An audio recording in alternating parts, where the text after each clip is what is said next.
22 ગામોના સમૂહ હતો તે ઉપરથી 22 કહેવાયું હતું. જે તે વખતે અહીં 22 જિલ્લાના ગામો આવેલા હતા.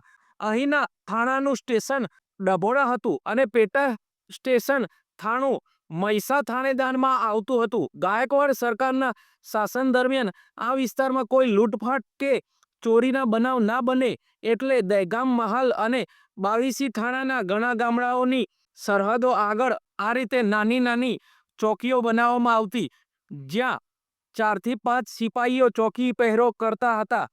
આ ચોકીઓ ઈંટ ચૂનાના ચણતરથી બનેલી હોય છે. ચાર બાજુથી હવા ઉજાસ તેમજ આવતા જતા લોકો ઉપર નજર રાખી શકાય એવી વ્યવસ્થા ગોઠવેલી હોય છે. આમાં સુંદર ભીત ચિત્રો પણ ચિતરવામાં આવતા હતા.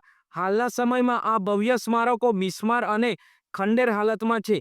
જો ગામ લોકો ભેગા મળીને સમારકામ કે સાચવણી કરે તો આ ધરોહર બચાવી શકાય તેમ છે. આભાર.